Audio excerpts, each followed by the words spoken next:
Hi అండి. ఈరోజు గౌరీ శంకరాలయం గురించి తెలుసుకుందాం.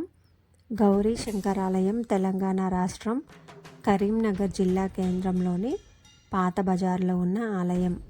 చక్కటి శిల్పకళతో ఉన్న ఈ ఆలయం దాదాపు 800 ఏళ్ల క్రితం కాకతీయ రాజు ప్రతాపరుద్రుని కాలంలో నిర్మించినట్లు తెలుస్తుంది.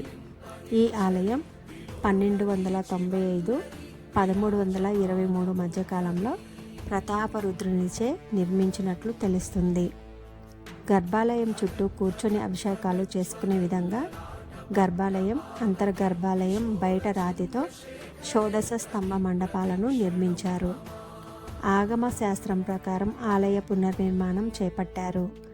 ఆగ్నేయంలో అయ్యప్ప స్వామివారు, వీరభద్రుడు, దక్షిణంలో కాలభైరవుడు, సప్తమాతృకలు, నైరుతిలో బ్రహ్మ సరస్వతీదేవులు, వాయువ్యంలో సుబ్రహ్మణ్య స్వామి, ఉత్తరంలో నారాయణమూర్తి, ఉత్తర ఈశాన్యంలో నవగ్రహాలను ఏర్పాటు చేశారు.